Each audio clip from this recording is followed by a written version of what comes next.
Marvel reescribiré el mundo entero 61-72. Zorro Novelas Ligeras. Si quiere ayudarnos puede suscribirse a nuestro canal de Ko-fi y podrá encontrar esta novela y algunas otras muy adelantadas. De verdad agradecemos a los que puedan ayudarnos, nos motivan a continuar día a día de todo corazón. Muchas gracias. 61. Tras salir de la audiencia, Ross suspiró aliviado.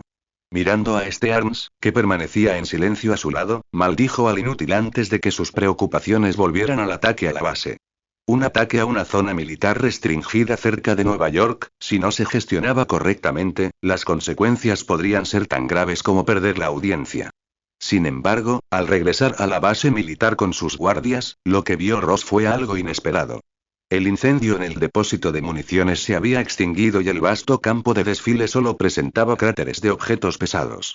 No había olor a pólvora en el aire. Apenas había sangre en el suelo, y mucho menos cadáveres. ¿Despejaron todo el campo de batalla tan rápido?, preguntó Ross a los soldados, algo sorprendido, que parecían ocupados en sus labores dentro de la base. Conociendo al ejército como lo conocía, sabía que estos tipos no eran tan eficientes, ni siquiera cuando estaban luchando contra un perro que se ahogaba. Los dos soldados intercambiaron miradas, y finalmente el cabo de rango ligeramente superior saludó y dijo: «Señor, este era el lugar cuando llegamos». ¿Cómo era posible? Incluso si la base solo contaba con 600 personas permanentes, incluyendo no combatientes, y él había llevado consigo a un escuadrón de sus tropas de élite a la audiencia, no debería haber tan pocos cadáveres. Sin embargo, Ross encontró al oficial de mayor rango de la fuerza de apoyo, un teniente coronel, y recibió la misma información. Después de que la base quedara envuelta en una densa humareda, una fuerza de reacción rápida llegó en helicóptero, pero no encontró enemigos. Los refuerzos que llegaron después tampoco entablaron combate. Para ser precisos, no vieron a un solo enemigo. ¿Habían visto un fantasma? Lleno de dudas, Ross fue a la sala de mando, usó sus privilegios para acceder a la computadora y se preparó para revisar las grabaciones de vigilancia y ver qué había sucedido. 2 horas antes, cuando Ross había salido de la base, todo estaba como siempre. Esos bastardos seguían sin patrullar como estaba previsto. Aparte de los diligentes guardias en ciertas áreas especiales, los soldados del perímetro estaban relajados, como si estuvieran de vacaciones. Claro, hacía mucho que no atacaban esa base. La vigilancia de todos se había esfumado hacía rato, igual que la del padre de Nige. Media hora después, varias cuchillas afiladas surgieron de un punto ciego de la vigilancia. Al instante siguiente, varios guardias, con cuchillos clavados en la frente, dormían profundamente. Ese método de ataque era mundo. Ross se arrepintió. Debió haberlo perseguido sin descanso. Pero ¿cómo sabía Mundo que el tirano estaba en esa base? ¿Cómo había llegado hasta allí sin ser detectado? Tras conseguir la primera baja, Mundo entró corriendo por la cámara de seguridad de la puerta principal, mostrando los dientes a la cámara y haciendo un gesto asesino con la mano derecha frente al cuello. Al instante siguiente, la pantalla se puso negra. Ross cambió inmediatamente a otras transmisiones, pero solo vio una pila de cadáveres. Mundo, con sus sentidos y habilidades físicas abrumadoramente superiores, era como la parca dentro de la base, matando a cualquiera que se cruzara en su camino sin siquiera darles la oportunidad de disparar. «Blonsky, ¿qué estás haciendo?», gritó Ross, buscando a su confidente en la cámara de seguridad. Lo había rescatado del Departamento de Asuntos Internos. Sin él, Blonsky no habría llegado a donde estaba, solo por su ascendencia rusa. Blonsky también había demostrado su lealtad con sus acciones. Al darse cuenta de que los intrusos eran monstruos fuera del control humano, decidió liberar a otro grupo. Al abrir la puerta donde se almacenaban los tiranos, vio filas de ellos dentro, su escalofriante presencia palpable. En esa base, habían perdido por completo sus atributos humanos, siendo tratados como herramientas, como tanques. Normalmente, para reducir el consumo y los costos de mantenimiento, estos sistemas se congelan y requieren cierto tiempo de preparación antes de volver a funcionar. Sin embargo, Mundo percibió el olor de estos tipos y no les daría esa oportunidad.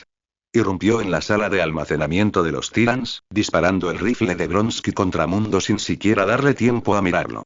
Tras la batalla anterior, Mundo había mejorado considerablemente. Este ataque era completamente insignificante. Después de agarrar a Blonsky con indiferencia y apartarlo de un empujón, Mundo observó a los Tyrants aún congelados y tuvo una nueva idea. Con 2 en cada mano, los arrojó rápidamente al depósito de municiones. Al instante siguiente, con una violenta explosión, los Tyrants fueron destruidos por las propias armas de Ross. Vengado, Mundo continuó su furia destructiva. La mayoría de los no combatientes en la base ya habían huido, y él apuntó directamente al laboratorio biológico. La pesada puerta de seguridad se deformó rápidamente bajo los constantes golpes, hasta que finalmente se abrió. Al ver esto, a Stearns le temblaron los párpados. Dentro se almacenaban todos los reactivos del virus T, excepto el reactivo T original. Al no encontrar criaturas vivientes, Mundo lo destrozó todo, derramando reactivos verdes por todas partes. Durante el alboroto, descubrió un laboratorio secreto bien escondido, pero Mundo no era de los que seguían el camino habitual. Justo cuando Mundo estaba a punto de continuar su avance, sucedió algo extraño. Los cadáveres de los soldados cercanos, muertos hacía mucho tiempo, se levantaron de repente, con la mirada perdida y formas grotescas, y se acercaron a Mundo. Los muertos volviendo a la vida. Ross no podía creer lo que veía, pero al segundo siguiente, los soldados volvieron a desplomarse, tomándolo completamente desprevenido. Sin embargo, para Stearns, la situación era diferente. Vio seres blanquecinos pálidos mezclados con gris, semejantes a almas, flotar desde los cuerpos de los soldados resucitados y luego desaparecer en el aire. Después de que las almas fueran absorbidas, los cadáveres resucitados se desplomaron uno tras otro. Antes de que Stearns pudiera siquiera comprenderlo, los cadáveres caídos se pusieron de pie de nuevo. Estaban haciendo abdominales. Los cadáveres resucitados parecían haber olvidado cómo caminar y correr. Algunos rodaban, otros usaban las manos como pies, e incluso algunos daban volteretas hacia adelante. En resumen, sus formas eran variadas, ninguna normal. Sin embargo, los atributos básicos de estos cadáveres parecían algo exagerados. Podían dar volteretas mucho más rápido que una persona normal. Pronto, se arremolinaron alrededor de Mundo y comenzaron a presionarlo frenéticamente. Cada cadáver intentaba abrazar a Mundo con la mayor superficie de contacto posible, y mientras su piel se rozaba, las rígidas expresiones de los cadáveres revelaban un atisbo de placer. Esto hizo que Ross y Stearns se sintieran algo incómodos físicamente. Mundo sintió lo mismo, arrojando inmediatamente 2 cadáveres y aplastando otros 2, pero ni siquiera así pudo detener su ofensiva. Algunos de los cadáveres en descomposición incluso brotaron capullos canosos de sus partes rotas, y estos pequeños y densos capullos levantaron los cadáveres y continuaron corriendo hacia Mundo. La escena aterrorizó a Mundo. Una expresión de horror, incluso de náuseas, que jamás había visto desde su mutación, apareció en su rostro. Abandonó el intento de destruir el laboratorio secreto, dio media vuelta y echó a correr. El cadáver lo persiguió, desapareciendo rápidamente de las grabaciones de vigilancia. Ahora Ross comprendía por qué casi no quedaban cadáveres en la base, dentro de la red subterránea de tuberías. Mundo, recién llegado de atacar la base, notó que los cadáveres que lo habían estado siguiendo parecían haberse detenido. Tras vacilar unos segundos, Mundo se dio la vuelta. Como un corzo imprudente, había entrado en pánico y corrido a ciegas al ser perseguido, pero ahora, en lugar de ser perseguido, quería ver qué sucedía. Al acercarse al cadáver más cercano, Mundo notó un gran bulto en su pecho, dentro del cual algo se transformaba constantemente, como una mariposa a punto de emerger de su crisálida. La sangre salpicó y una bola canosa saltó, intentando adherirse a Mundo. Mundo retrocedió rápidamente 2 pasos, notando que, tras tocar el suelo, los tentáculos de la bola se agitaban violentamente, emitiendo una onda de energía que le resultaba familiar. Se acercó y frotó la bola canosa con los dedos. De ella emanaban algunos sonidos, un parloteo algo ruidoso, pero aparentemente no agresivo. Se la colocó en el brazo, y la masa canosa se endureció rápidamente, formando un bulto ligeramente mayor que un puño. Su conciencia interna se activó aún más. ¿Para qué sirves? Intentó comunicar Mundo. Al instante siguiente, una grieta se abrió en la superficie de la masa. ¡Zas! Un tentáculo resistente salió disparado, como una barra de acero a toda potencia, atravesando el obstáculo y clavándose directamente en la tubería de hormigón cercana. Con un ligero movimiento del brazo, el tentáculo se ablandó y se retrajo. Su punta tenía una estructura similar a un taladro, con una considerable capacidad perforadora.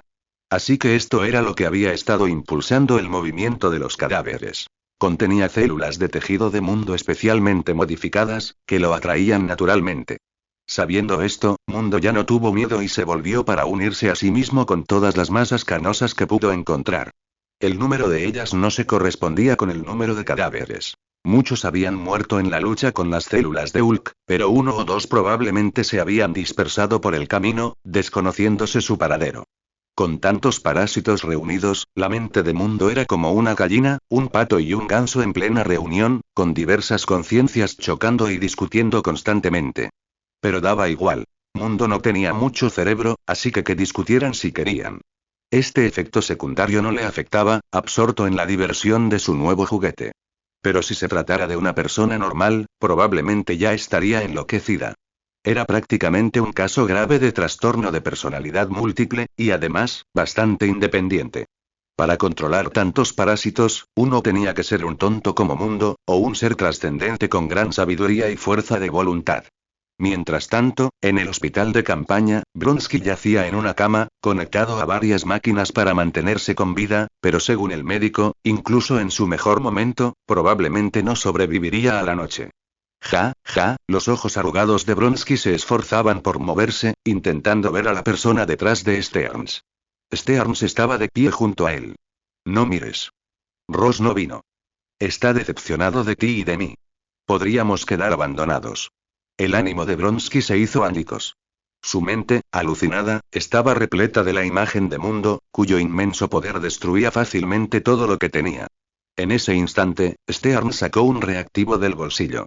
Tenemos que hacer algo para demostrar que no nos equivocamos, para demostrar que el tirano realmente merece el título.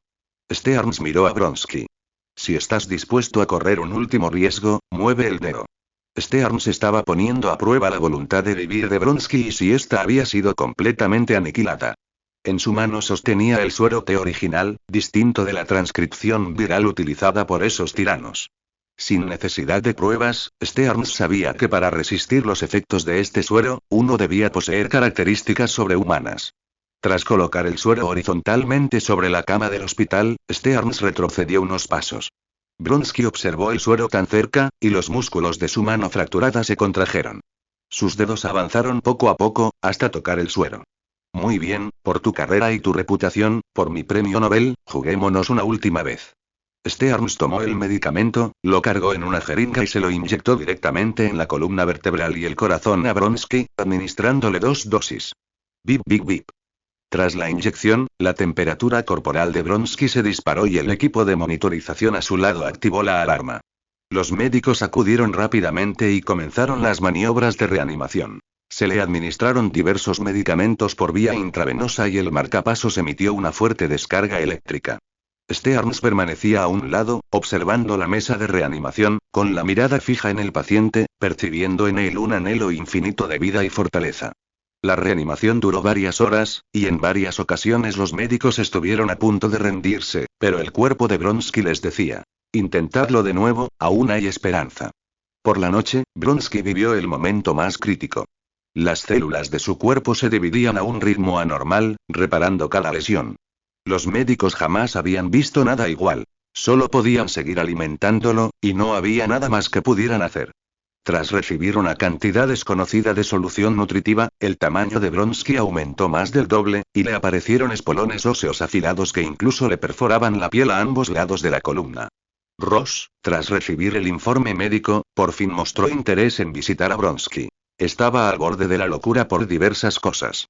Stearns salió a recibir a Ross, diciendo cosas como: este es un nuevo amanecer para la evolución humana, mientras lo acompañaba a la sala.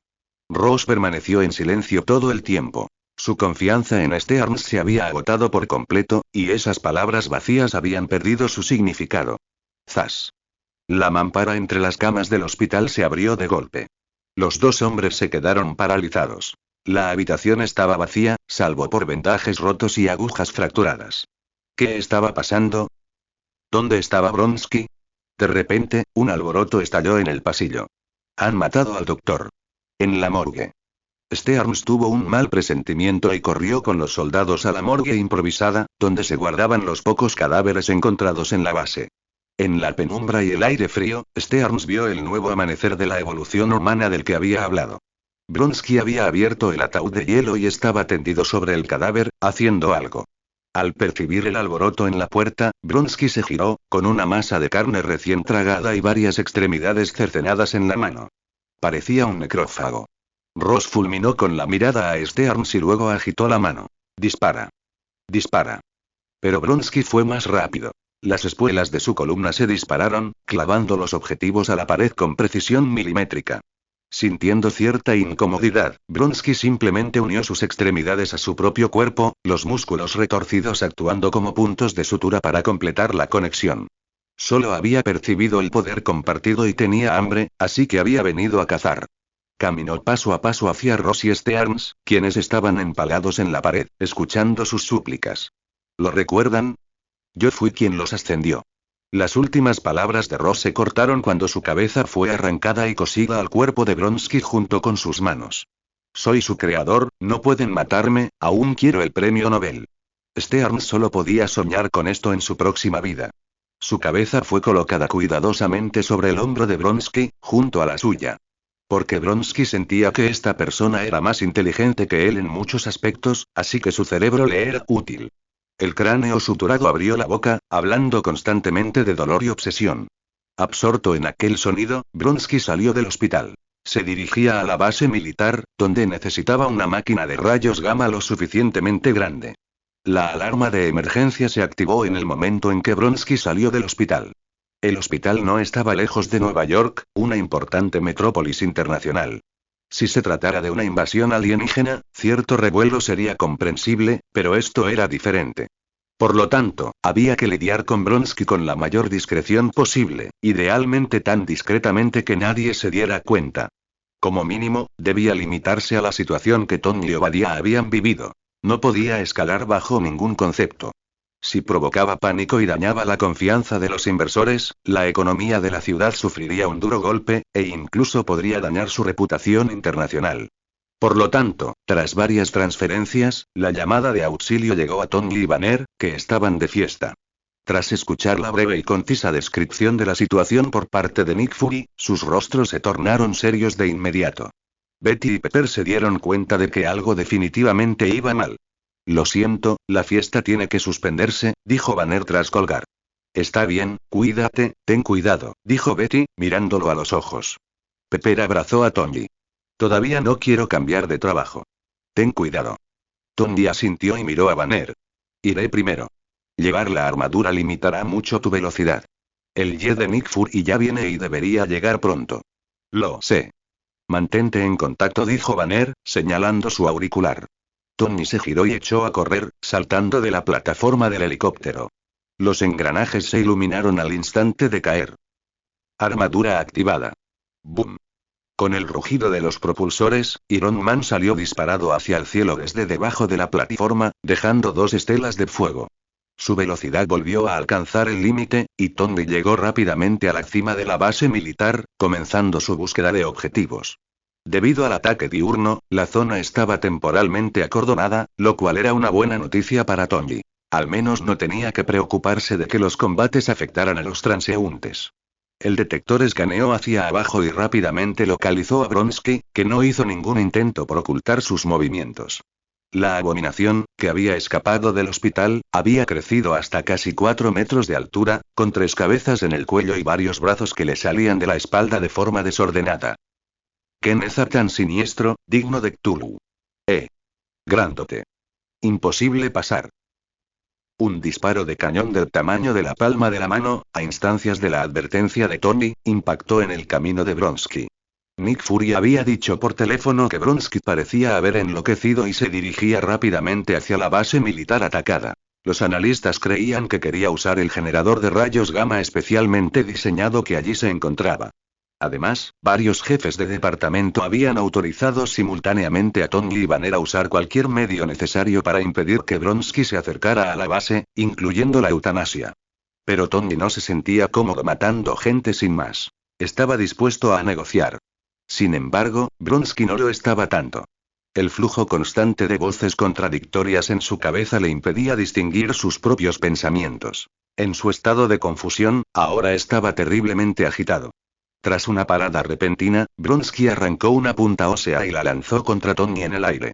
Jarvis realizó una maniobra de emergencia basándose en la trayectoria. La punta rozó la armadura, seguida de una explosión sónica. Su velocidad inicial era claramente supersónica.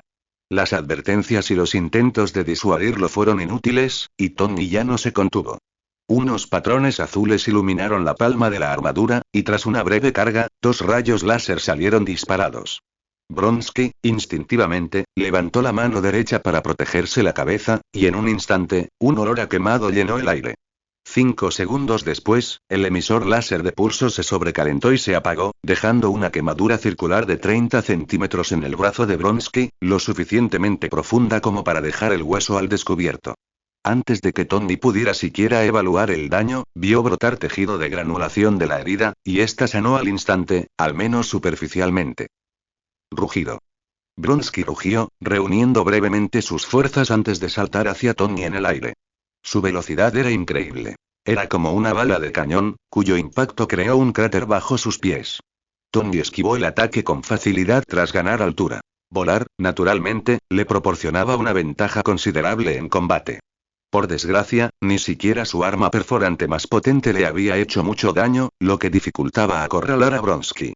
Afortunadamente, tras el intento de asesinato de los ninjas no muertos de la mano, Tony se había equipado específicamente con armas para contrarrestar a estos enemigos no muertos. La armadura de su pecho se movió, revelando un orificio circular. Un generador sónico, activado. ¡Zas! Bronsky apenas había aterrizado cuando fue envuelto en ondas sónicas y estrellado contra el suelo. Tras varios forcejeos infructuosos, la cabeza de Stearns, apoyada en el hombro de Bronsky, giró con dificultad, abriendo la boca hacia Tony. Una onda de choque mental invisible emanó de su boca. Tony, sorprendido por este movimiento inesperado, recibió el impacto de lleno, su mente se quedó en blanco y fue incapaz de concentrarse.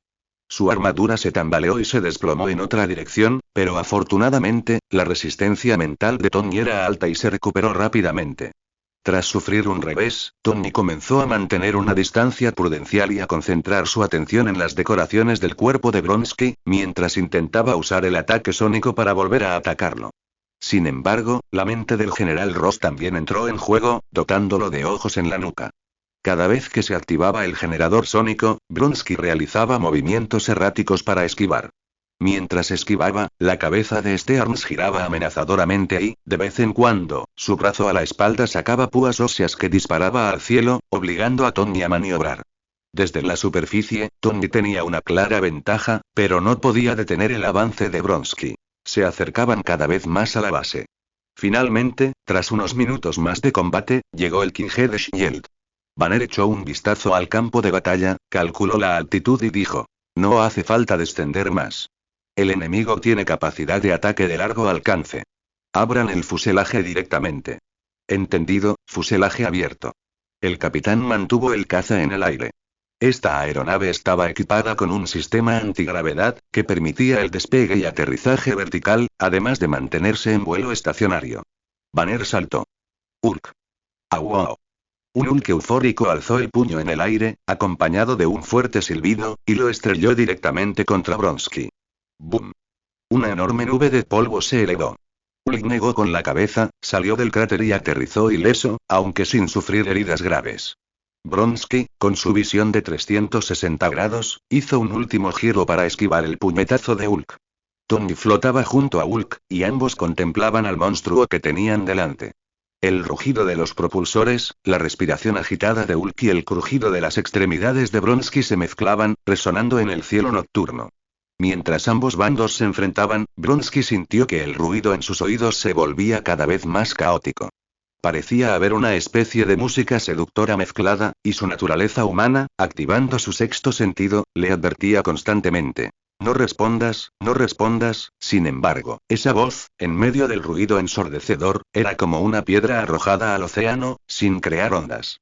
Bronsky ni siquiera pudo saber si había respondido a la voz. Solo sintió un poder que emanaba de su alma.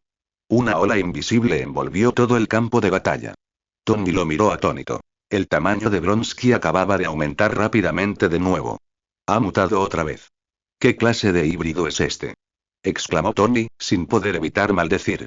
La mutación debería seguir leyes básicas, ¿no? ¿De dónde sacaste tu energía? ¿Acaso no existe la ley de conservación de la energía? No sé, algo no anda bien, se oyó la voz de Banner en su auricular. Hulk le tiene un poco de miedo a este tipo. No podían esperar más. Tony inició el ataque. Una andanada de misiles. Los misiles lanzados desde su hombrera se precipitaron hacia Bronsky, y una serie de explosiones resonaron en el campo abierto tras él. «Fallaste», gritó Banner a modo de advertencia. Tony frunció el ceño.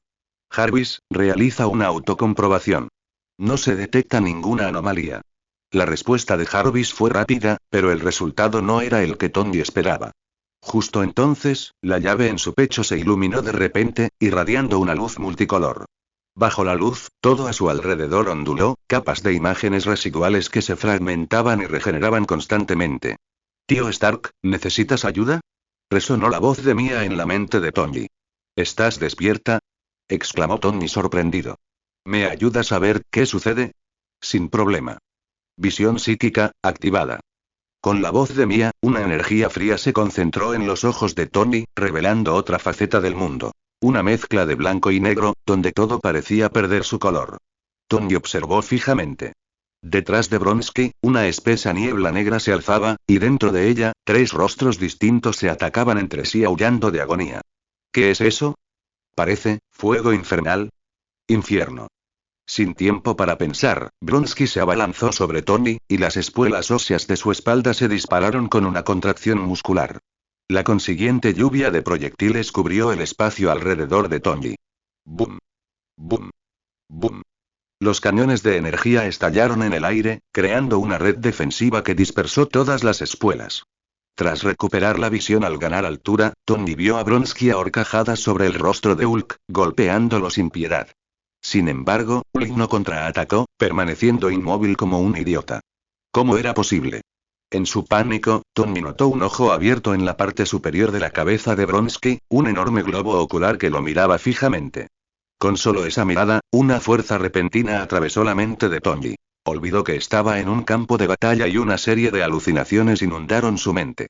Tony vio innumerables máquinas a su alrededor. Incluso el planeta bajo sus pies se había convertido en su ar. Sus padres lo vitoreaban y todos lo miraban con adoración, tratándolo como a un dios. Todo era tan hermoso. Incluso la niña a su lado parecía adorable, aunque su boca se abría y cerraba sin emitir sonido alguno. Todos comenzaron a instar a Tony a subir al trono dorado que tenía delante, pero Tony no se movió de inmediato. En cambio, se agachó. Por muy importantes que fueran las cosas, aún había tiempo para escuchar a una niña. Mia. ¿De verdad vas a convertirte en un dios? Dios. La palabra clave pareció activar el trastorno de estrés postraumático de Tony. De repente se dio cuenta de lo que sucedía y la belleza ilusoria ante él se desvaneció rápidamente como una burbuja. En términos de videojuegos, fue un gran éxito al vencer su fuerza de voluntad, un regreso triunfal a la cordura. Tony alzó la vista y, en su visión, el ojo abierto en la cabeza de Bronsky se había cerrado. Al mismo tiempo, Tony sintió que sus pensamientos se aclaraban increíblemente y el mundo parecía volverse mucho más transparente. Mientras tanto, en el mundo mental de Hulk, un Hulk más grande le extendió la mano y, con solo mirarlo, evocó la imagen del dios Hulk. Banner estaba atrapado, obligado a observar cómo Hulk se acercaba. Hulk. ¿Vas a convertirte en un dios? Dios. Dios. Exclamó Hulk, respondiendo a la voz que provenía de algún lugar, acelerando el paso. Convertirte en un dios significa que ya no serás humano, resonó de repente la voz de Abida. Hulk frenó en seco. ¿Qué? ¿Ya no podía ser humano? Hulk había estudiado todos los días, esforzándose incontables veces para ser humano. No podía renunciar a eso. Ya no quería ser un dios. De vuelta junto a Banner, Hulk sintió un dolor agudo en la mejilla. Aturdido, se encontró con Bronsky encima de él, golpeándole la cara con los puños. Rugido. Hulk estaba completamente enfurecido. Con un potente empujón, lanzó a Bronsky por los aires. Al instante siguiente, Tony apareció sobre la cabeza de Bronsky, las ondas sonoras de su pecho envolvieron al gigante y láseres disparados desde sus palmas intentaron destrozarle el cráneo. Bronsky intentó repetir su táctica anterior, pero antes de que Stearns pudiera abrir la boca, Mia replicó sin dudarlo. Sus energías espirituales chocaron en el aire, desatando una lluvia de llamas. Tras estrellarse Bronsky contra el suelo, Hulk se abalanzó sobre él, desgarrando su cuerpo con una fuerza feroz. El poder aumentado por su furia significaba que los ataques de Hulk no eran solo físicos. Tony vio cómo el alma, gimiendo, se retorcía aún más violentamente, y el fuego infernal ardía con mayor intensidad. Tony. Aléjate. Resonó de repente la voz de Banner en los oídos de Tony. Confiando en su compañero, Tony voló hacia el cielo. Tras desahogar su ira por haber sido derrotado sin motivo, Ulgi golpeó la cabeza de Bronsky contra el suelo y luego saltó lejos también. A salvo, las voces de Lucas e Ibira resonaron. Forja cenizas. Una mota de ceniza cayó sobre Bronsky, y una violenta llama estalló, envolviéndolo por completo. Una figura apareció de repente entre las llamas de la forja. El avatar de Mephisto extendió la mano hacia el alma retorcida que tenía delante. Según el contrato, había venido a reclamar el valor restante. Chasquido. Una mano surgió del vacío, apartando la suya de un golpe, y Umar apareció a su lado. ¿Intentas acapararlo todo? Mephisto hizo una pausa. La mitad para cada uno. Con tal de que podamos acceder a las nuevas reglas, es suficiente. No querrás que esos dos anden libres para causarnos problemas, ¿verdad? Umar frunció el ceño, mirando hacia arriba. Allí, la dimensión espejo del hechicero supremo envolvía todo el cielo. Un tentáculo con incontables ojos se agitaba dentro del espejo, su poder intacto incluso por la luz de la gema del tiempo. Sin embargo, cada vez que el tentáculo se extendía un poco fuera del espacio del espejo, un martillo llameante aparecía de la nada, estrellándolo contra el espejo. El familiar del anciano se enfrentaba a un fragmento de la proyección del observador. Ganara quien ganara, Umar estaría en desventaja. Si el demonio hechicero vence, la tierra entera se convertirá en su alimento. Incluso los demonios comunes como ellos deben evitar sus ataques, o también serán devorados. Si la anciana vence, sus acciones oportunistas serán descubiertas con las manos en la masa, y sin duda sufrirán las consecuencias. La anciana es una anciana vengativa, y Umar no quiere tener que sufrir con la misma mujer durante días. Trato hecho. Una vez llegado el acuerdo, sus almas ligadas se separaron, y Mephisto y Umar desaparecieron del lugar. Este supuesto duelo entre dos héroes contra una abominación no era más que un tablero de ajedrez preparado por demonios. Tras ayudar a Tony y Banner en un momento libre, Xie Wimin recuperó la concentración. Esta batalla era la más peligrosa y frustrante que jamás había experimentado, recordándole sus primeros días en este universo, cuando tuvo que huir de cualquier demonio que se cruzara en su camino. El demonio del caos, conocido como el demonio del ojo, poseía un mecanismo absurdamente poderoso y valores numéricos ridículamente altos. Xie Wimin ya consideraba su propio poder como energía omnipotente bastante descomunal, pero hoy había presenciado algo aún más atroz. Sin importar el tipo de ataque, una vez dentro del alcance del poder del oponente, era directamente absorbido, corrompido y distorsionado, sin causar daño alguno y desviado hacia sus compañeros. Es más, no se atrevía a mirarlo por mucho tiempo, ya que incluso un solo tentáculo emitía un ataque mental continuo y caótico. Al principio, Xie Wimin, desprevenido, estuvo a punto de estamparle el martillo en la cabeza al anciano. Pero la observación directa no era una opción. El observador poseía poderes impredecibles e inescrutables, y, salvo el poder del contacto visual, otros métodos de detección resultaban en gran medida ineficaces. Xie Wimin había intentado usar el caos contra el caos, pero sus ataques caóticos eran demasiado ordenados ante el anciano, y su imitación se distorsionaba en formas incomprensibles al llegar a él. Tras cambiar su estrategia e intentar usar una fuerza de contención, Xie Wimin descubrió que la contención era relativa. El anciano era igualmente eficaz contra él. Mantener la línea de batalla actual se debía casi por completo al anciano. Su experiencia era inmensa. Sabía perfectamente cuándo su poder se corrompería, e incluso era experta en maniobrar dentro de las reglas del anciano. Xie Wimin también la vio tomar prestado temporalmente el poder caótico del observador, transformándolo en un ataque caótico de nivel menor para sus hechizos. Al darse cuenta de que solo estaba allí para desempeñar un papel de apoyo, la mentalidad de Xie Wimin cambió por completo, volviendo a la actitud cautelosa que tenía cuando llegó a este universo. Los ataques ya no eran vistosos. Dependían únicamente del enorme martillo de Forget para manipular las leyes de la realidad. Su función principal era redirigir las réplicas de la batalla, que la anciana no podía controlar del todo, de vuelta a la dimensión espejo, protegiendo así la Tierra de un impacto significativo.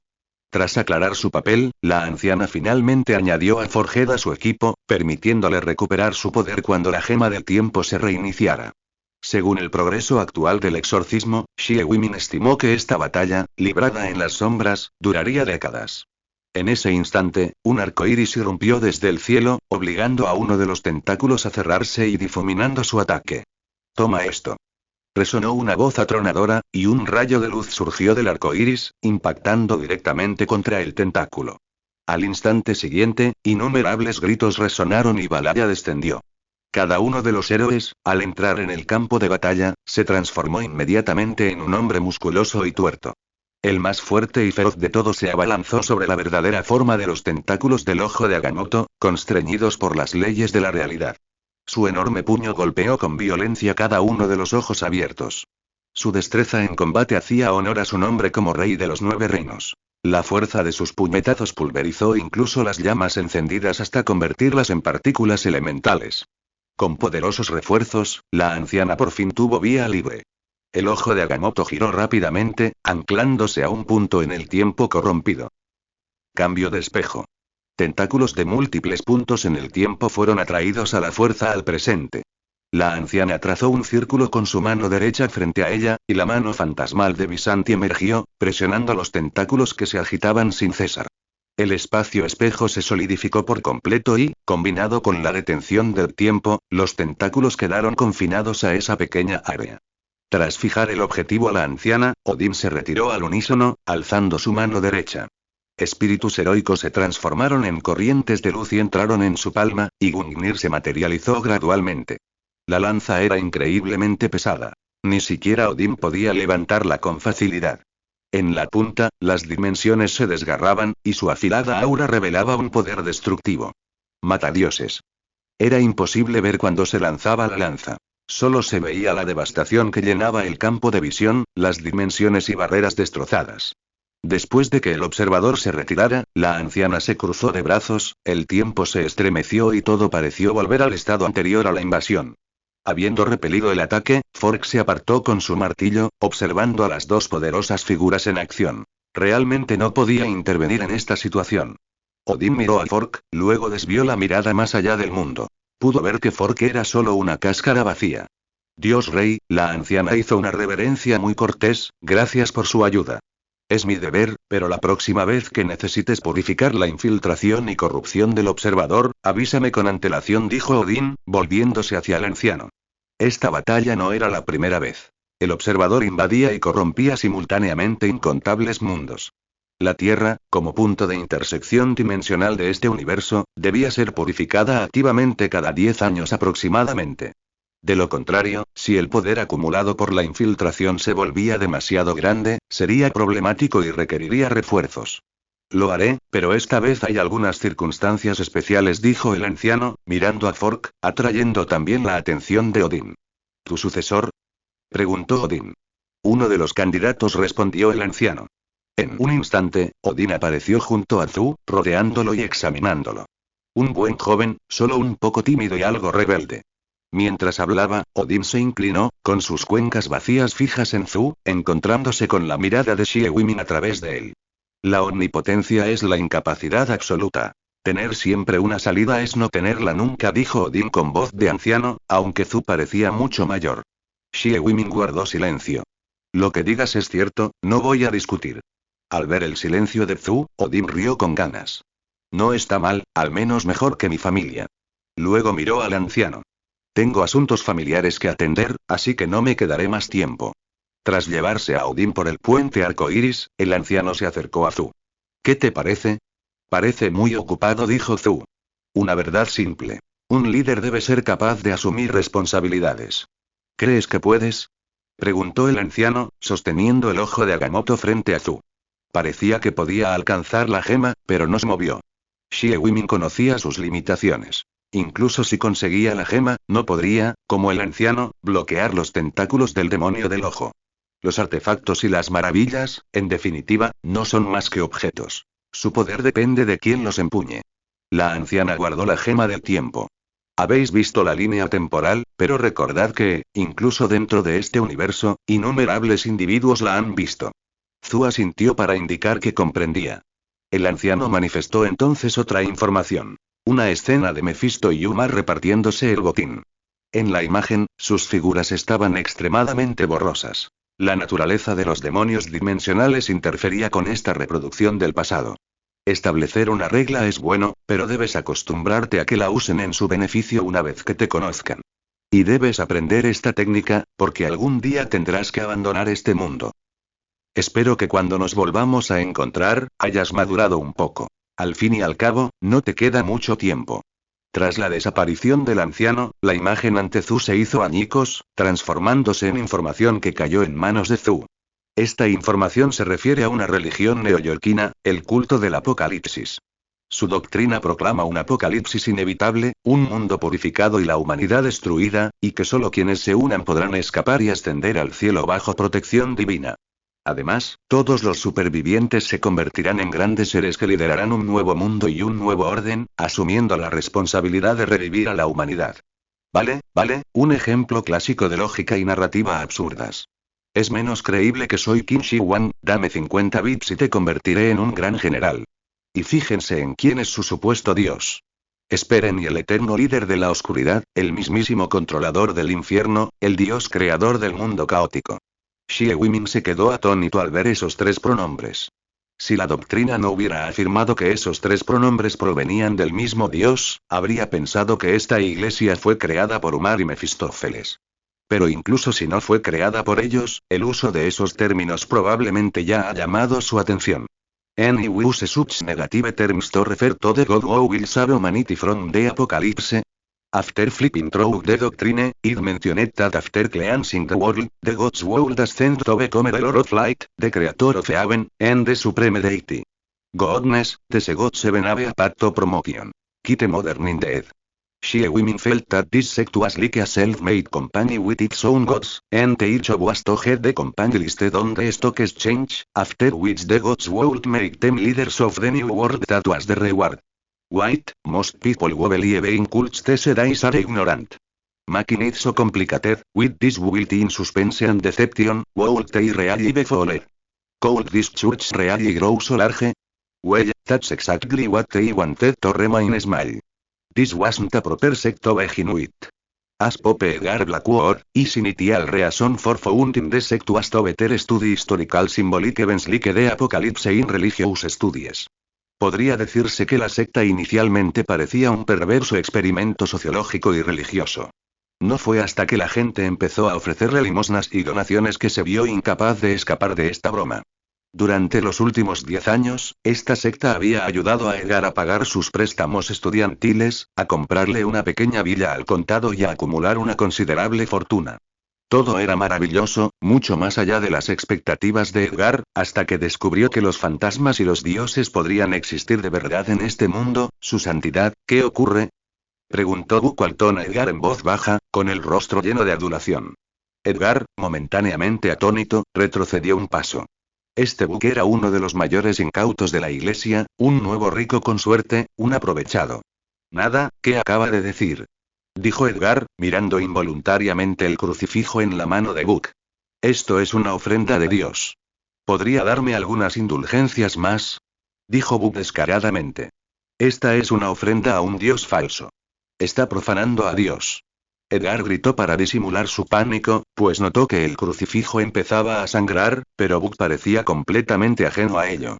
Pero es de oro y su pureza no es baja y, dijo Buck, algo dolido, pero bajo la mirada furiosa de Edgar, guardó el objeto. Entonces volveré otro día. Tras unos pasos de Buck, Edgar notó que la alucinación parecía haber desaparecido. Una cruz de oro puro, incluso fundida, podía valer mucho dinero, así que volvió a dudar. Buck. ¿El Papa? Buck se giró, con el rostro cubierto de líneas negras que se retorcían y formaban figuras parecidas a cuernos de cabra. Además, Edgar notó que Buck estaba a contraluz, y la cruz de oro puro que sostenía goteaba un líquido negro que se fundía lentamente con su sombra. Al mirar la sombra en el suelo, la cruz parecía estar al revés, y con las gotas condensadas en la base, parecía una daga apuntando a Buck. No es nada, vete ya, no traigas esto la próxima vez, dijo Edgar apresuradamente. Ahora esperaba desesperadamente estar alucinando, pero su estado mental era normal durante el último examen físico y no consumía drogas. Después de que Buck se marchó, Edgar cerró la puerta, jadeando con fuerza. Instintivamente tomó la Biblia, la abrió y la arrojó a un lado. Él mismo la había compilado. ¿Cómo podía no saber si era útil? Cálmate, cálmate, dijo Edgar, dándose una palmada en la frente. Desde que apareció la cruz invertida, tal vez Dios existía de verdad. Necesitaba encontrar una Biblia. Un momento, y había tantas versiones de la Biblia. ¿Y si adoraba al Dios equivocado? Si los dioses existían de verdad, las consecuencias de adorar al Dios equivocado podrían ser mucho peores que no adorar a nadie. En cuanto a por qué Edgar estaba tan convencido de que lo que Book poseía era realmente problemático, era porque recientemente se había topado con lo misterioso. Era una mañana cualquiera, el sol brillaba con fuerza y Edgar estaba tumbado en una mecedora, disfrutando del sol. De repente, sintió una onda cruzar el cielo. Al principio pensó que se trataba de otro accidente aéreo o de una explosión. Pero no oyó ningún ruido extraño. Al darse la vuelta, Edgar descubrió que había aparecido un espejo detrás de él, cuya superficie parpadeaba con luces y sombras intermitentes.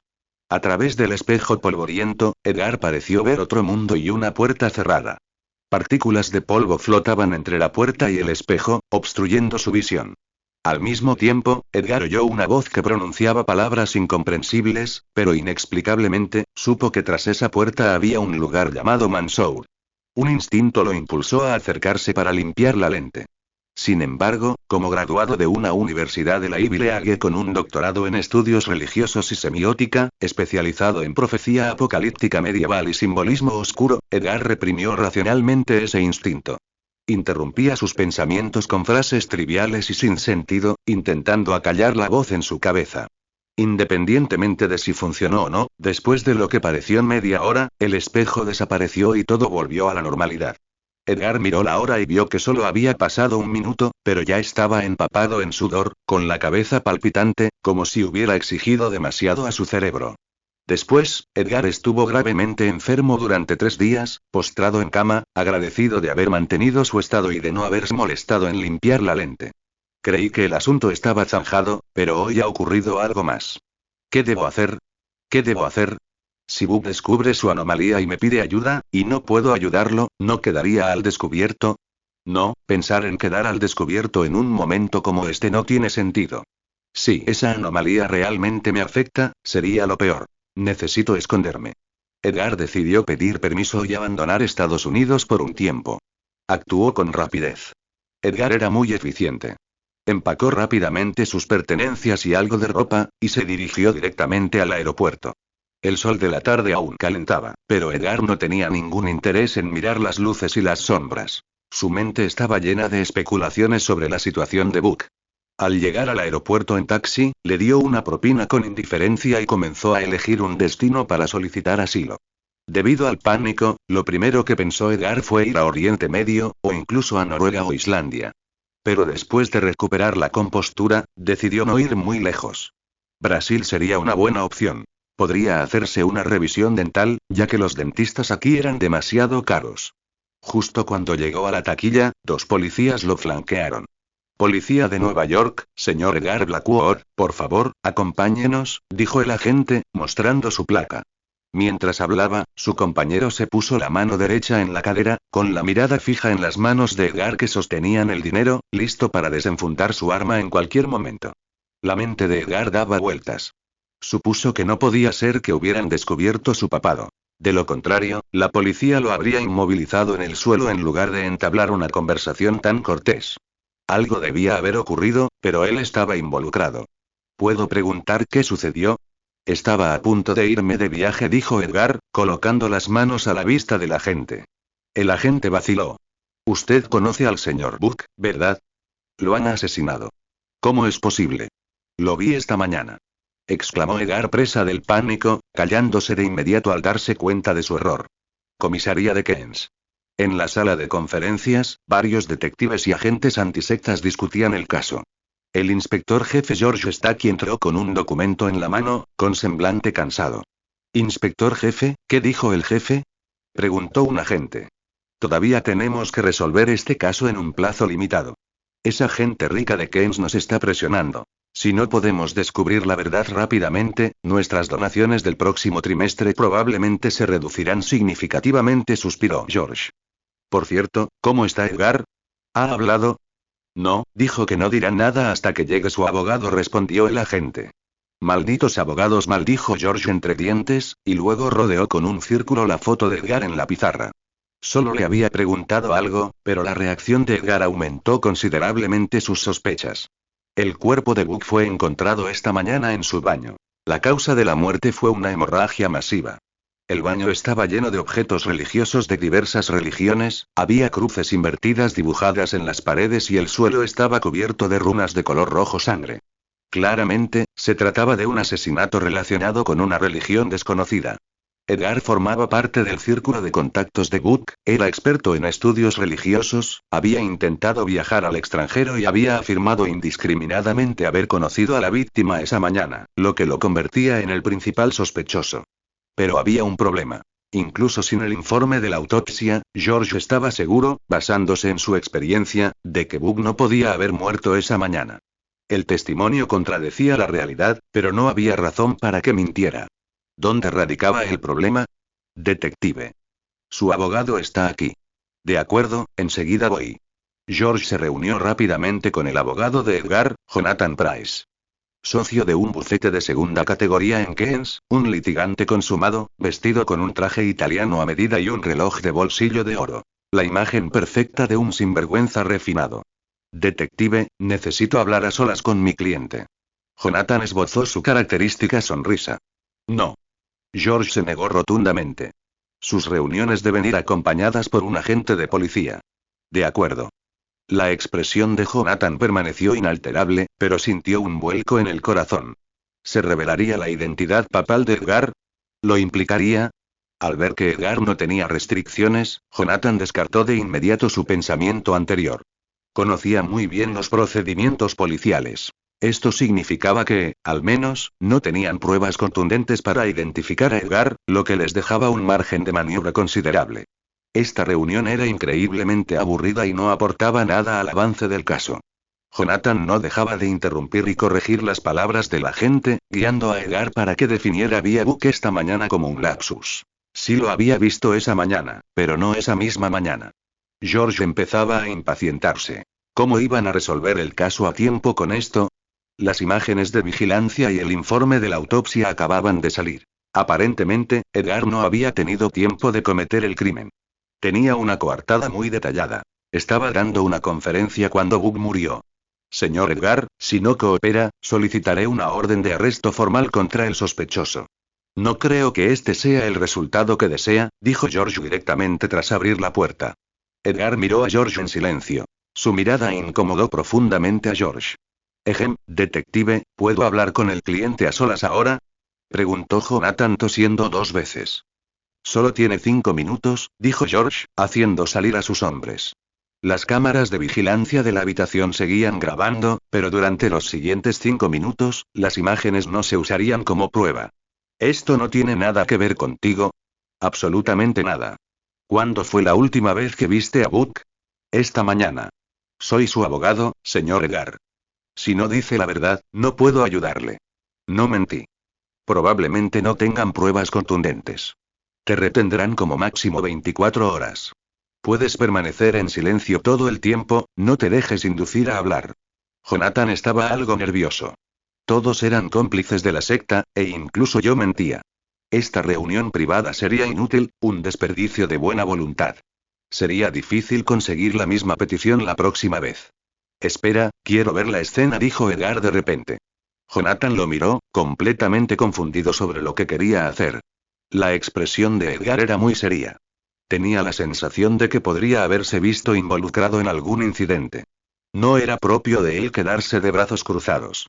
Tras ver la escena, Edgar sintió que, con su conocimiento del ocultismo, podría encontrar al menos algunas pistas. George discrepaba rotundamente a esta idea, pero la presión de sus superiores era demasiado grande. George acababa de repasar mentalmente las pistas actuales del caso. El principal sospechoso tenía la coartada más sólida. Todos los alumnos de esa clase eran sus testigos. Si Edgar realmente permanece en silencio durante 24 horas, sus pistas se cortarán por completo. Deben lograr que hable o haga algo inverosímil que pueda desbaratar su coartada. Puedo acceder a esta solicitud, pero con algunas condiciones, dijo George, mirando a Edgar. Primero, solo puedes participar como consultor del caso y no puedes tocar ninguna prueba física. Si haces algo que me parezca extraño, te detendré. Sin problema. Segundo, estaré acompañado por agentes durante todo el proceso y te filmaremos desde todos los ángulos. De acuerdo. Tercero, tu abogado debe acompañarte y debes firmar un compromiso de no interferir en la investigación, de no alterar la escena del crimen y de que ninguna opinión que proporciones se utilizará como fundamento para tu absolución. No tengo ninguna objeción. Enviar a un sospechoso a la escena del crimen puede parecer trivial, pero es muy importante. Para evitar rumores, hay que actuar con cautela, así que Edgar tiene que quedarse en la comisaría un día más. Mientras tanto, George y su equipo revisaron todas las pistas y examinaron la escena, pero no encontraron nada. Todo estaba envuelto en misterio. Bueno, olvídalo, que todos se vayan a casa a descansar. A ver si mañana avanzamos. George no tuvo más remedio que dejar que todos se fueran a casa a descansar. Dejó a 2 personas en la oficina para aparentar que estaban de servicio. De camino a Keynes, acababa de entrar en casa cuando su hija corrió hacia él y le dio un fuerte abrazo. Papá. Etilde. El rostro de George se iluminó con una sonrisa mientras alzaba a Gwen, de 8 años. ¿Qué tal el cole hoy? Qué aburrido.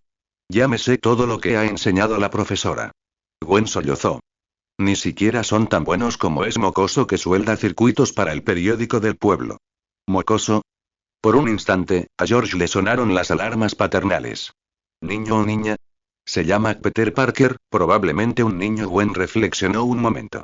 Pero sus habilidades tampoco son muy buenas. Muchos de los condensadores son innecesarios.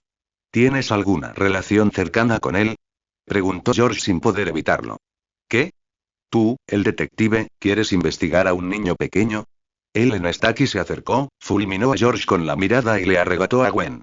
Además, Gwen solo tiene 8 años. No tienes por qué ser tan precavido. George se frotó la frente con impotencia. Es que el nombre me suena un poco raro. Claro que mentía. Tenía el presentimiento de que este Peter podría ser el cerdo que roba la col en el futuro. Ellen ni siquiera quería hablar con él.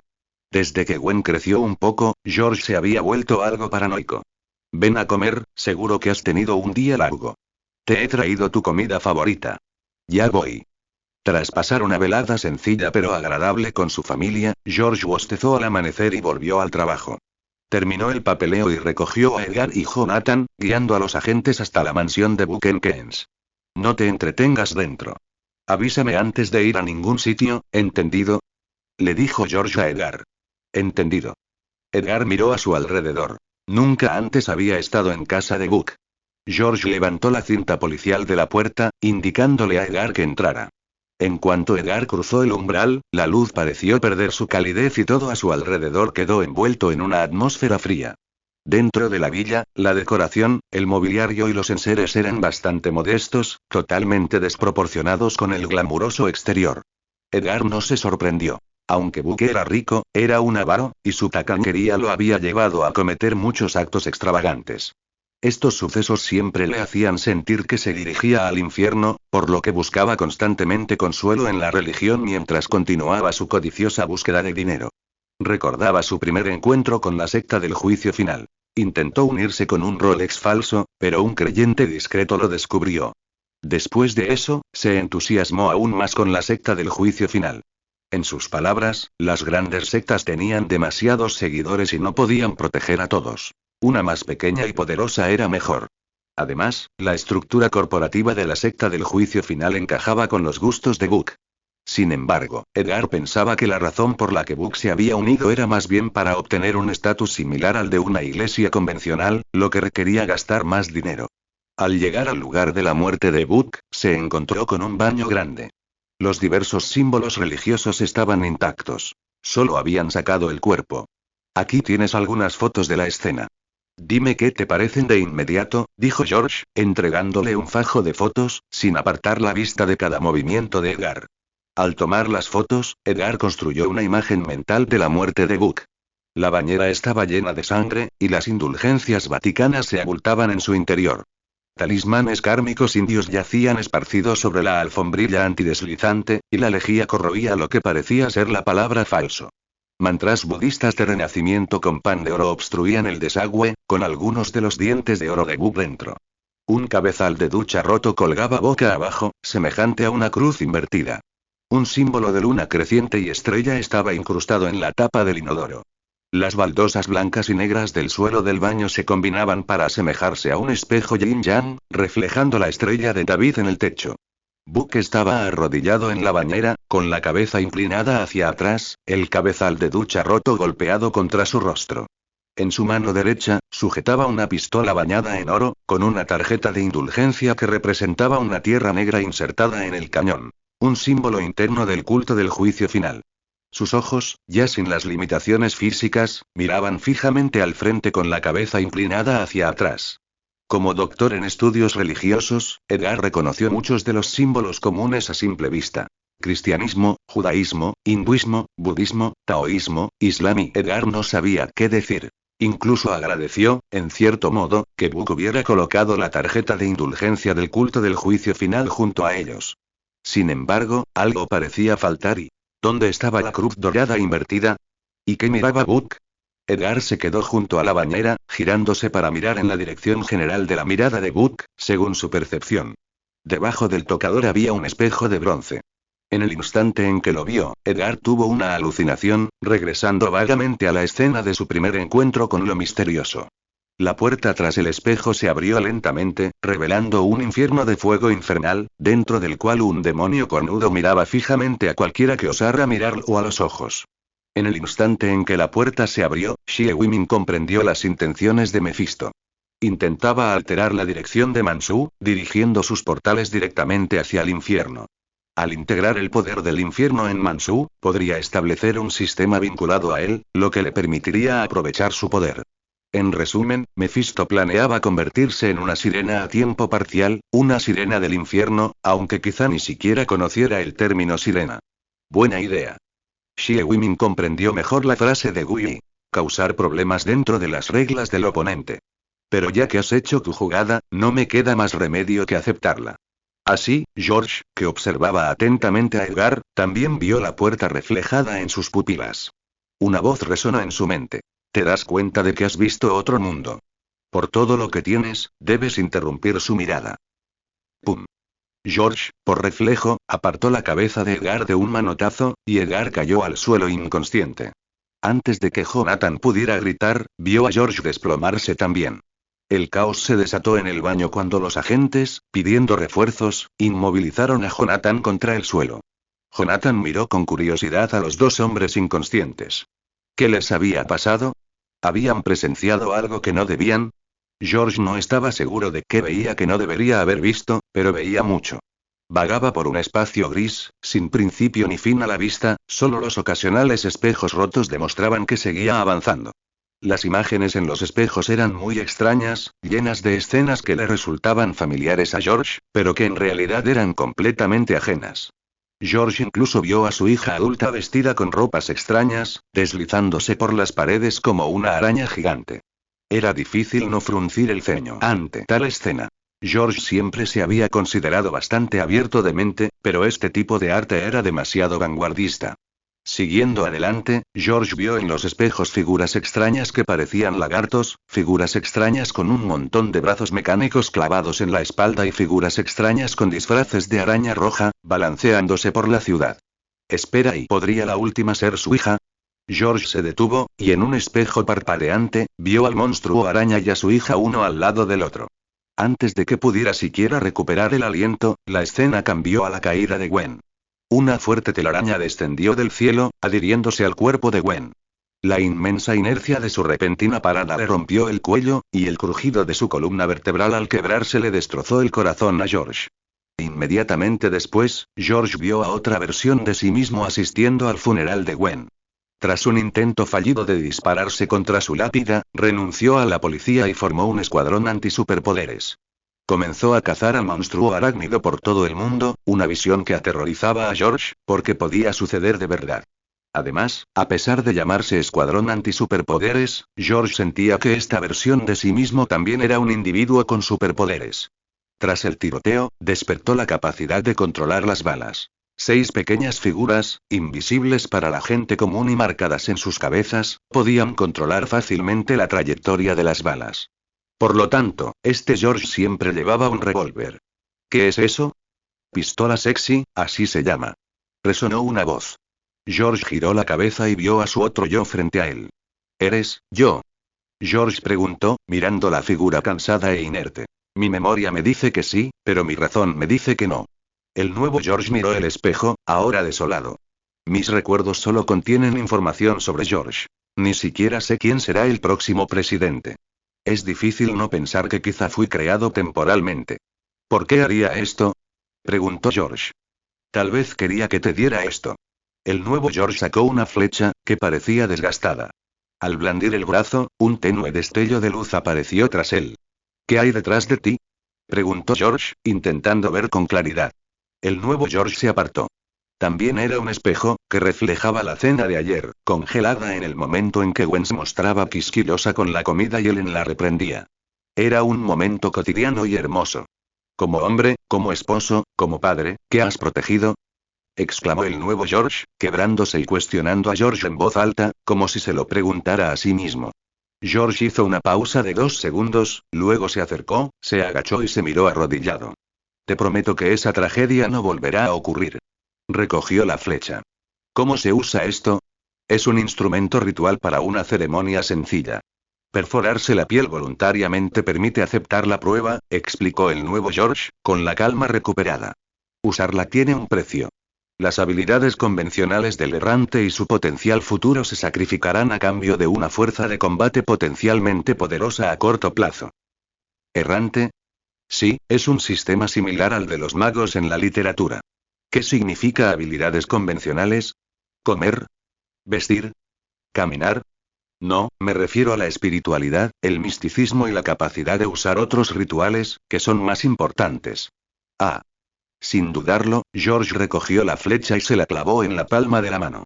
En el instante en que la sangre tiñó la punta de la flecha, el espacio circundante tembló. George se miró a sí mismo. En realidad, este extraño lugar forma parte de la prueba, ¿verdad?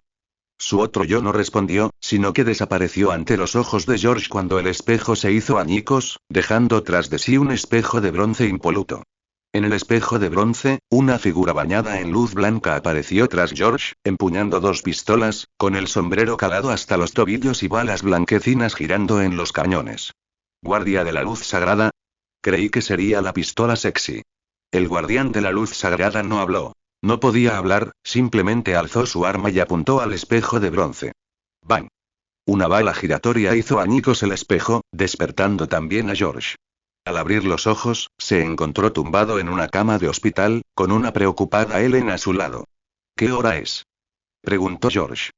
Al oír esto, los ojos de Ellen se iluminaron y rápidamente fue a buscar a un médico para que lo examinara. Un simple examen reveló que George estaba algo fatigado, como si hubiera corrido una maratón, y su conciencia estaba un poco lánguida, como si no hubiera dormido en mucho tiempo. No había otros problemas. Has estado inconsciente 24 horas. Estaba tan preocupada. Ellen tomó la mano de George. Por suerte, estás bien. ¿Gwen aún no lo sabe? George miró a su alrededor, sin ver a su hija. Le dije que tenías un caso urgente, explicó Ellen. Es bastante urgente. ¿Cómo está Edgar? ¿Ha despertado? George sintió que había tenido un encuentro milagroso, así que Edgar también podría haberlo tenido, y la muerte de Buck sin duda estaba relacionada con el misterio. Detective, debería descansar bien. Ya no tenemos que ocuparnos del caso. El jefe lo transfirió a otro equipo, respondió el oficial. Pregunto por él, no por el caso, dijo George, ayudando a Ellen a incorporarse. Ah, despertó antes que usted y le dieron el alta ayer por la tarde. Llámenlo. Detective, su desmayo no debería estar relacionado con él. Sus movimientos eran normales en el vídeo, y ya renunció a su puesto de consultor, así que tiene una coartada y el oficial vaciló. Pero dijo que la visitará cuando despierte. Visitar. George entrecerró los ojos y se fusionó con su doble, su cuerpo débil se volvió fuerte. Quiero que me den el alta. No seas tonto, acabas de despertar, dijo Ellen, empujando a George hacia atrás sobre la cama. Gwen podría estar en peligro, susurró George en su oído. Me voy a casa enseguida, quédate aquí. Chasquido, George puso a Ellen de pie. Tú también podrías estar en peligro. Dicho esto, se levantó de un salto, agarró a Ellen e hizo 2 sentadillas. ¿Ves? Estoy bien. Tras demostrar su valía, George se sintió algo sin aliento. Estaba muy mal, pero no podía seguir ingresado en el hospital. Tras completar los trámites de alta, George se desvió hacia la antigua sala de Edgar. Las enfermeras y el personal de limpieza la habían dejado impecable, sin dejar rastro de nada de valor. Después de sacar unas fotos, George subió a su coche para irse a casa. Mientras Ellen aparcaba en el garaje, George dio una vuelta alrededor de la casa, comprobando que no hubiera ningún problema. Al no encontrar nada fuera de lo normal, entró. Gwen. Tras oír unos pasos, Gwen asomó la cabeza por el pasillo del segundo piso. Papá, has vuelto. Alguien dijo que había una carta para ti, pero no le abrí la puerta. Le dije que la echara al buzón, dijo Gwen, quitándose las gafas protectoras. ¿Quién era? ¿Cómo era? Insistió George. Un poco más bajo que tú, con traje, y una cadena de reloj de bolsillo en la peto derecha. Parecía abogado, pero cuando le pregunté su nombre, no respondió. Era raro, continuó Gwen. Tras escuchar, George se giró y caminó hacia el buzón sin dudarlo. Llevaba tiempo sin usarse y las juntas estaban cubiertas de óxido. Con unos alicates de mango largo, lo abrió y unas cartas selladas se deslizaron hacia afuera. A simple vista, no era más que un simple trozo de papel doblado.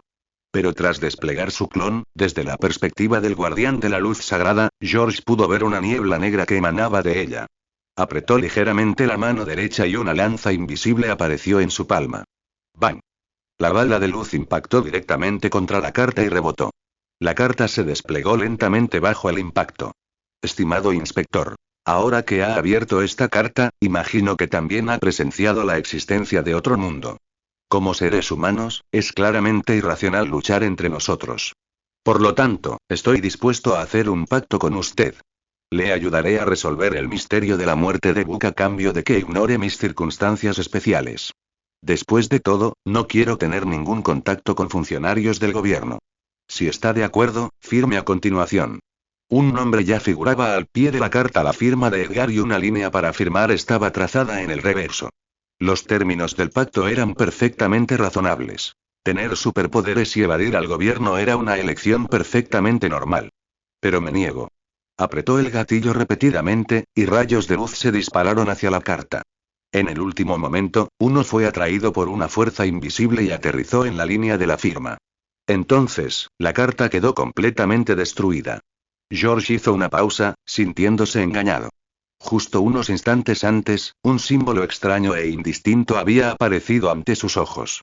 Como inspector que había llevado varios casos religiosos, George conocía algunos símbolos religiosos básicos, pero no reconoció el símbolo que acababa de aparecer y desaparecer. En momentos como este, era hora de buscar ayuda experta. George sacó su teléfono y buscó en él, descubriendo que tenía guardado el número de una persona relevante. Coulson, un técnico especial de la CIA. Se habían puesto en contacto durante un incidente de infiltración de una secta extranjera e incluso colaboraron brevemente. Desafortunadamente, la otra persona era de la CIA y no tenía autoridad policial en el país, al menos no abiertamente. Además, George colaboraba principalmente con el FBI y no conocía bien la CIA. Pero en ese momento, no podía preocuparse demasiado por eso. Si la otra persona no estaba dispuesta a ayudar, iría a una universidad a ver si encontraba a algún experto en la materia. Bip bip, la llamada se conectó rápidamente y se oía mucho ruido al otro lado. Si se escuchaba con atención, se podían oír vítores, como si estuvieran celebrando algo. Hola, señor Coulson, soy George Stackey, detective de Keynes. Ya hemos colaborado antes. Coulson echó un vistazo a la gran grúa y la maquinaria de corte que tenía detrás. Acababan de abrir el fuselaje del avión atrapado en el hielo y estaba muy ocupado. Justo cuando iba a colgar, su intuición le dio una respuesta ambigua. Coulson arqueó una ceja y se hizo a un lado. ¿Qué ocurre?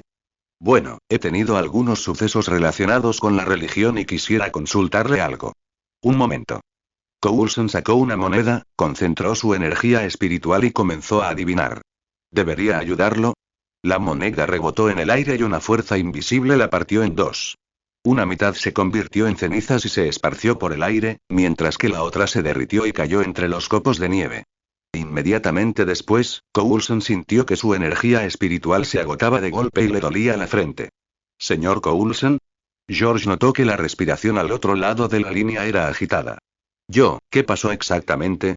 Preguntó Coulson, sentándose en el suelo. Mientras preguntaba, inmediatamente envió un mensaje a Nick Fury, intuyendo que George podría estar involucrado en algún evento oculto de alto nivel. Quiero preguntarte sobre el significado de una extraña marca.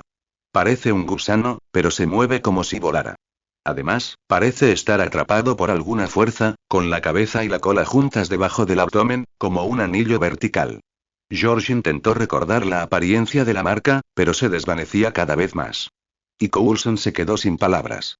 Incluso un verdadero experto podría malinterpretar o no reconocer tal descripción. ¿Dónde la viste? En un papel, probablemente un contrato. No lo firmes. Y... ya lo firmaste. No lo sé, de todas formas fue un accidente, dijo Coulson, algo atónito. ¿Cómo podía alguien firmar algo tan obviamente problemático? ¿Dónde estás ahora? No te muevas, haré que mi colega te encuentre. Nueva York, Kenzie. George dio su dirección. Coulson miró la respuesta de Nick Fury e inmediatamente cambió de canal. Se oyó la voz de Melinda. Señor George, soy Melinda. Voy de camino a su casa. No cuelgue, manténgase conectado y esté atento para evitar cualquier posible engaño, dijo Melinda directamente. De acuerdo, ¿hay algún código para identificarme? Preguntó George. Llegaré en helicóptero. Cuando me vea, observe el entorno para ver si se ajusta a las leyes básicas de la física. Si hay errores evidentes, no mantenga el contacto, respondió Melinda. Entendido. En un edificio cercano, Jonathan observó a George, que estaba allí de pie con binoculares. Su santidad, el objetivo ha estado hablando por teléfono, aparentemente en contacto con alguien. Sigan vigilando, informen inmediatamente de cualquier actividad inusual, dijo Edgar, doblando el contrato recién redactado frente a él y abriendo un cajón. Dentro había otro contrato, firmado por Jonathan Price. Detective, espero que no se busque problemas. Mientras Edgar hablaba, un destello de pluma brilló en sus ojos. Después de todo, el diablo no puede vencer al demonio. Todavía recordaba el dolor punzante durante su coma y el terror de verse obligado a elegir entre el camino del demonio y el del diablo. Si él se había convertido en el diablo, entonces George, que también estaba en coma, debía ser el diablo, lo cual concordaba con el hecho de que no se percatara de la trampa del contrato. Ja, qué risa, un detective diabólico. Tras guardar cuidadosamente el contrato, Edgar se preparó para marcharse. ¿Qué? ¿Por qué no se lo llevaba? Edgar deseaba que el contratista viniera y lo quemara. El contrato del diablo no era tan sencillo, y quemarlo reforzaría aún más su ya considerable derecho a interpretarlo. Tras disfrazarse con sencillez, Edgar se dirigió directamente a un polígono industrial donde Buck tenía un almacén alquilado a largo plazo. Como propietario de una empresa de gestión de residuos, Buck solía encontrar cosas extrañas. A veces, estas cosas eran más valiosas de lo que parecían, y para maximizar sus beneficios, Buck guardaba en dicho almacén artículos que creía que podrían revalorizarse. Edgar había revisado algunos archivos policiales, que no mencionaban la Cruz de Oro, y tampoco la había visto en casa de Buck. Solo había dos posibilidades. O bien la policía había escondido el oro, o bien nunca estuvo en la escena del crimen. Basándose en su investigación y en su conocimiento de George, Edgar creía que la segunda opción era más probable. Fingiendo pedir indicaciones, le dio $1 al encargado del almacén, luego tergiversó los términos del contrato temporal y el encargado condujo a Edgar directamente al almacén de Buck. ¿Ha venido alguien más estos últimos días? Preguntó Edgar al entrar. El encargado echó un vistazo a la caja registradora. El señor Buck vino hace 3 días, luego la policía, y después el personal de finanzas y los peritos forenses, y estas personas tenían motivos mucho más legítimos para estar allí que Edgar. La presencia de Buck y la policía era evidente, y el personal de finanzas y los peritos forenses estaban allí para inventariar los activos de la empresa por adelantado. Tras la misteriosa muerte del jefe, la empresa de gestión de residuos estaba sumida en un gran caos. Los bancos empezaban a cobrar los préstamos pendientes y la competencia se aprovechaba de su mala situación. Era probable que la empresa estuviera condenada a la quiebra. La puerta del almacén se abrió con estrépito. El encargado estaba junto a la puerta, con la mirada algo perdida, como si no entendiera por qué estaba allí. Vuelve al trabajo. Tras deshacerse del empleado, Edgar suspiró, satisfecho de su propia amabilidad. Si un demonio hubiera venido, el empleado del almacén probablemente ya sería su comida. Al entrar, le impresionó de inmediato la enorme cantidad de objetos diversos. A juzgar por la distribución, Parecía haber sido organizado deliberadamente, con los artículos más valiosos apilados bajo las cámaras de vigilancia. Al mirar el letrero, se dio cuenta de que Buck era realmente tacaño. La resolución de la cámara era mala, su estabilidad poco fiable y, salvo por su bajo precio, no valía nada. Ignorando la chatarra de alto valor, Edgar deambuló por el almacén, intentando encontrar la cruz dorada, pero fue en vano. ¿No estaba allí? Tras dudar unos segundos, Edgar decidió arriesgarse. El tiempo se le agotaba. Respiró hondo y canalizó su energía espiritual. Sus ojos proyectaron una luz sobrehumana al entrar en un estado de visión espiritual. Por suerte, no vio nada que no debiera haber visto, solo un alma encadenada. Un rostro familiar. Buck, así que estabas aquí, dijo Edgar, con las manos a la espalda. Ayúdenme, no quiero ir al infierno. Y Buck forcejeó desesperadamente, pero las cadenas que lo sujetaban se apretaron. Edgar echó un vistazo a la nueva zona que apareció tras activar su visión espiritual. No era grande. Estaba en una esquina del almacén. Ya había pasado por allí antes sin notar nada extraño. En la esquina había una mesa, y en la pared, justo enfrente, colgaba una cruz dorada invertida. Sangre goteaba de la base de la cruz sobre la mesa, salpicando varios objetos inquietantes. Uno era una estatua de una monja del tamaño de la palma de la mano, con la cabeza gacha y el rostro oculto por un extraño velo, sosteniendo cadenas cuyos extremos estaban enrollados alrededor del alma de Buck. Junto a la estatua había una muñeca algo fea, con su nombre escrito en un talismán pegado horizontalmente. Muñeca Annabelle. Más a la derecha había una caja que contenía una marioneta realista, exquisitamente elaborada, pero con dos hendiduras en la boca, presumiblemente un mecanismo especial que le permitía moverse. Además, fuera o no una ilusión, el títere parecía mirar fijamente a Edgar. Junto a los tres objetos grandes, había dos colmillos de una criatura desconocida, unidos en el borde de la mesa. Uno era translúcido, dejando ver un tubo de vacío en su interior, mientras que el otro era grueso y cubierto de pelo castaño. Ambos parecían empeñados en perforarse mutuamente. Esta extraña combinación de colmillos colgaba de un martillo de garra, del que emanaba constantemente una neblina negra. Papa. Papa. He cumplido con mi deber para con la iglesia. Gritó Buck con ansiedad al ver que Edgar no se movía. La monja apretó las cadenas en silencio, alejando a Buck de Edgar, y golpeó con displicencia las muñecas y figuritas que tenía al lado. Tu colección es exquisita, dijo Edgar con tono significativo. Es toda tuya, toda tuya. Mientras no vaya al infierno, estoy dispuesto a donarlo todo. Gritó Buck. Edgar sonrió. El contrato está cerrado. Luego, se secó los ojos con la mano derecha, dejando escapar un gemido de dolor incontrolable, mientras una pluma se le escapaba del ojo. Esta pluma era un regalo que Edgar había recibido del infierno mientras estaba inconsciente. Sin embargo, llevarla consigo y usarla le drenaba la vida y el alma. Su poder místico era demasiado intenso y no tardaría en consumirlo por completo. En cuanto a deshacerse de ella, Edgar ni siquiera se atrevía a pensarlo, aunque el señor del infierno le había dicho que era un regalo. Tras aparecer la pluma reversible, todo se calmó considerablemente, salvo la estatua de la monja. Estaba reprimida, pero se negaba a soltar a Buck, con la cabeza constantemente inclinada hacia arriba y la máscara deslizándose lentamente. No me malinterpretes, solo cumplo mi promesa, impidiendo que vaya al infierno, le explicó Edgar a la estatua. Inmediatamente después, la pluma flotó, dibujando inquietantes conjuros en el aire antes de posarse sobre el alma de Buck. Buck sintió que las cadenas se aflojaban y se llenó de júbilo. Papá, ¿voy al cielo? No, vas a ser aniquilado. La sonrisa de Buck se congeló en su rostro, dirigiéndose al de Edgar. Jajaja, ¿acaso esto no cumple tu petición? ¿Cómo puede ir al infierno alguien cuya alma es aniquilada? Aterrorizado, Buck vio cómo la pluma se acercaba cada vez más, y con una explosión, su alma se convirtió en polvo.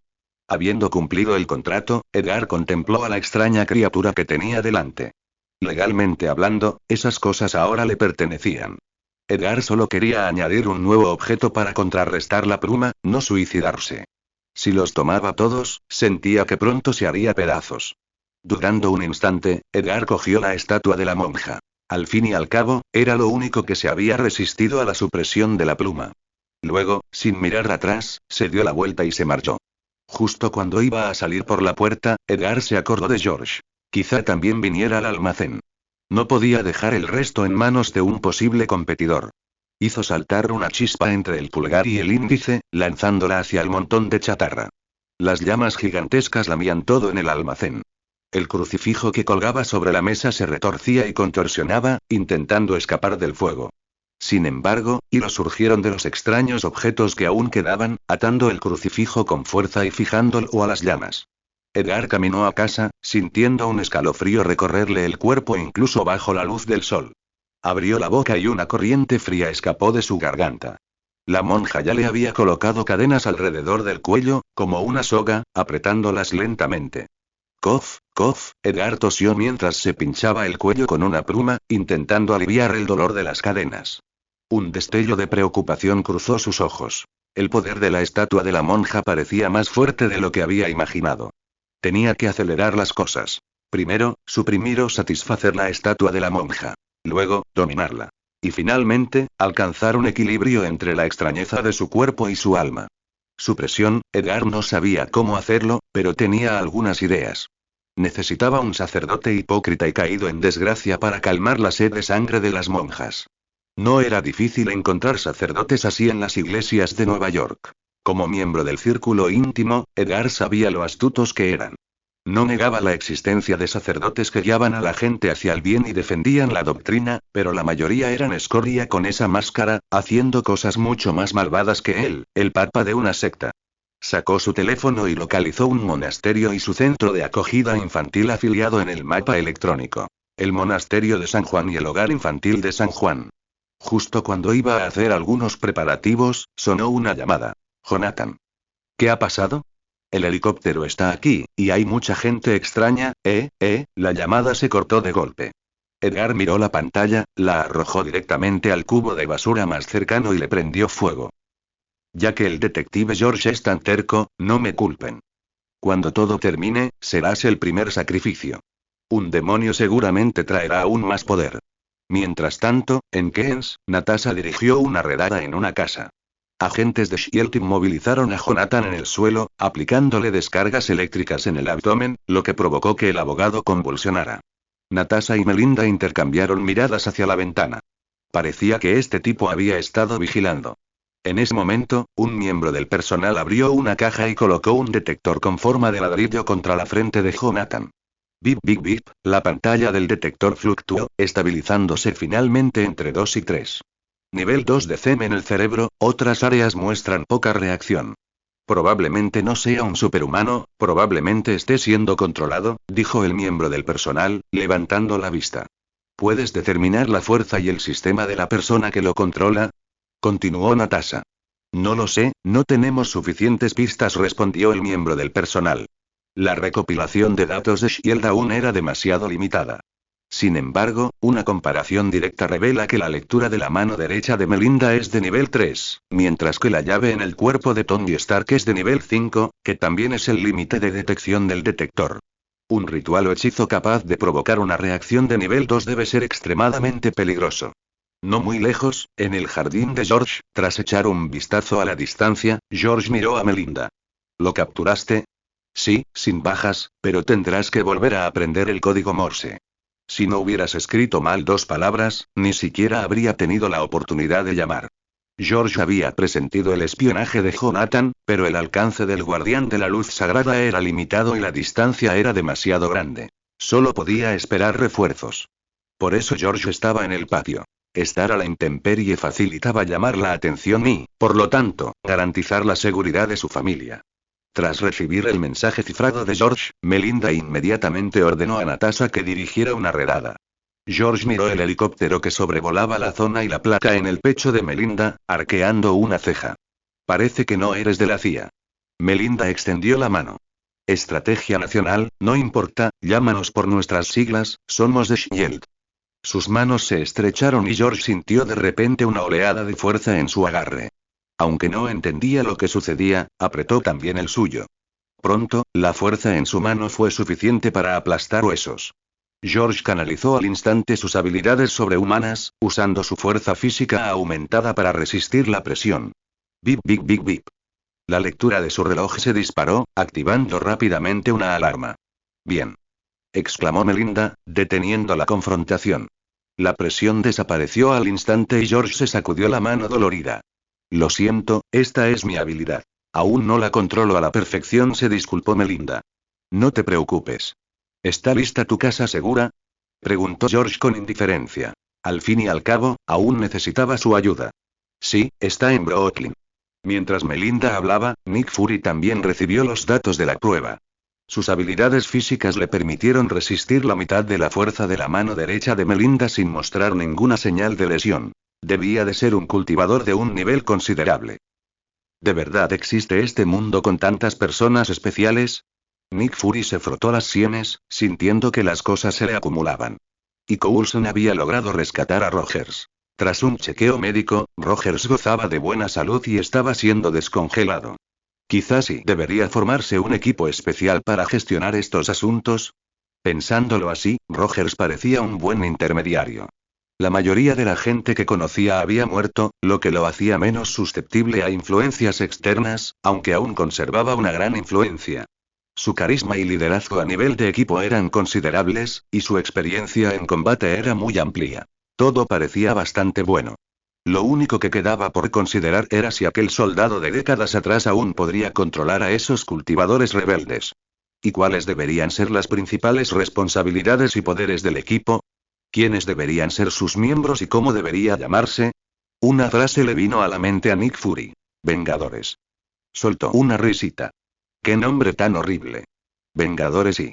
¿acaso planeaban una venganza suicida tras la destrucción de la Tierra y la humanidad? Ese nombre no servía. Era demasiado estúpido. Independientemente del nombre, esta idea debía implementarse gradualmente. Nick Fury se acercó a la ventana, observó a los agentes que trabajaban afanosamente abajo y su expresión se tornó seria. También recalcó la importancia de garantizar la independencia del equipo. La estructura de poder interna de Shield era increíblemente compleja, con demasiadas personas interviniendo en la organización internacional. Deseaba tener algún motivo para llevar a cabo una purga importante en toda la agencia.